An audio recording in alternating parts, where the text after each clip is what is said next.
नमस्कार। आज आपण एका वेगळ्या पद्धतीने उपमा बनवणार आहोत।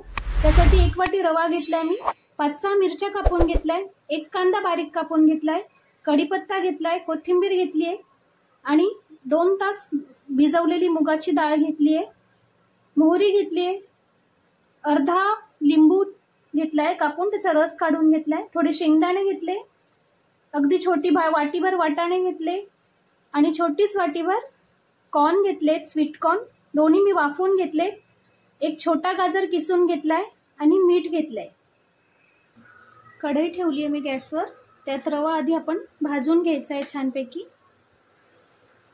रवा आपल्याला जाडच घ्यायचा आहे, जाड रव्यामुळे उपमा छान फुलतो। व्यवस्थित रवा भाजून घेऊ आपण।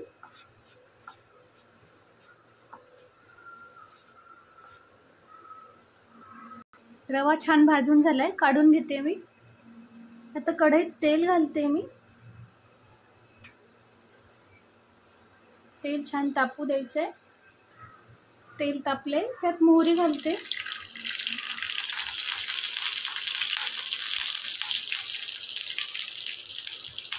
कढीपत्ता घालते, भरपूर असा कढीपत्ता घातलाय मी, हिरव्या मिरच्या घालते, कांदा घालते,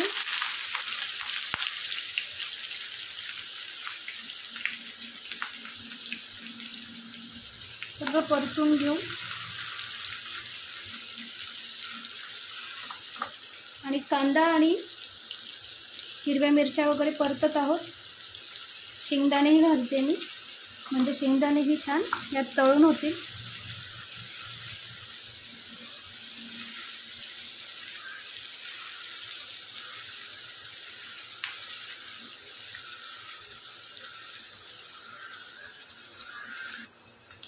कांदे आपल्याला छान गुलाबी करून घ्यायचे।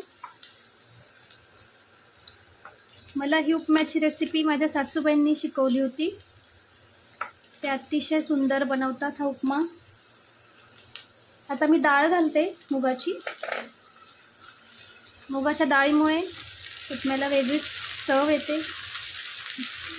घास खाताना दाताखाली जेव्हा डाळ येते, उपम्याची चव अप्रतिम लागते। यातच गाजर घालते,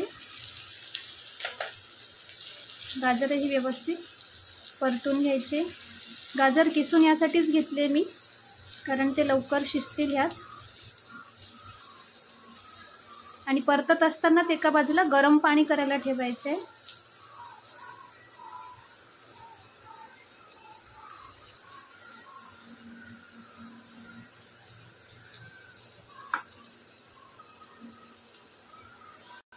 आता ह्यातच वाटाणे घालते आणि कॉर्न घालते। या सगळ्या भाज्यांमुळे उपमा अप्रतिम लागतो आणि सगळ्या भाज्याही पोटात जातात।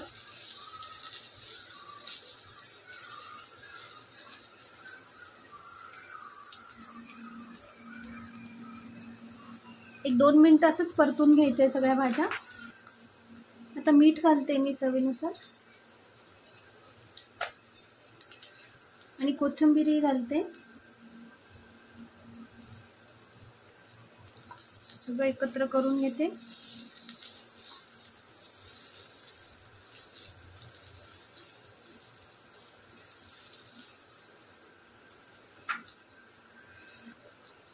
आता ह्यात मी गरम पाणी घालते, आपल्या रव्याच्या वाटीनुसार पाणी घालायचंय। रवा ज्या वाटीत आपण घेतला होता त्याचे डबल पाणी घातले आहे मी। आता हे आपण उकळी येऊ द्यायची आहे। झाकण ठेवते मी। बघू शकता पाण्याला उकळी आली आहे। 2 मिनिटं झाकण ठेवून जर भाज्या कच्च्या राहिल्या असतील तर शिजवून घ्यायच्या आणि जर वाफवलेल्या असतील तर मग आपण लगेच ह्यात रवा घालायचा आहे।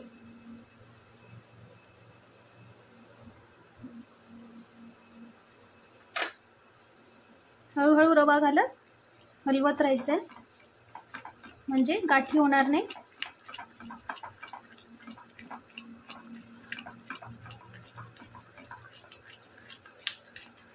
याआधीच म्हणून आपण रवा व्यवस्थित भाजून घ्यायचा आहे.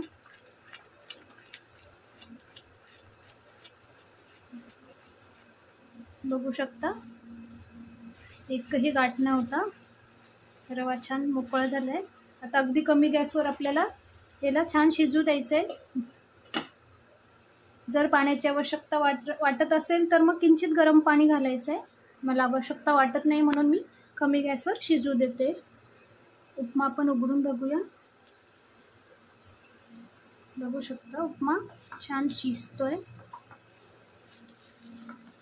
आता यात मी 1 चमचा साजूक तूप घालते. साजूक तुपामुळे उपमा अगदी छान मोकळा होतो आणि शिवाय चवही खूप छान लागते. तुम्ही तेलाच्या ऐवजी आधीच तुपाचाही वापर करू शकता. खूप सुंदर रंग आलाय भाज्यांचा उपम्याला. आणखीन 2 मिनिटं आपण याला शिजू द्यायचंय. आता मी लिंबाचा रस घालते आणि व्यवस्थित हलवून घेते. किंचित साखरही तुम्ही यात टाकू शकता, त्यानेही छान चव येते उपम्याला. 2 मिनिटं आपण अजून झाकून ठेवू. उपमा आपला तयार झालाय. बघू शकता अतिशय मोकळा. सर्व करून घेते मी आता. सर्व करून घेतलाय मी उपमा.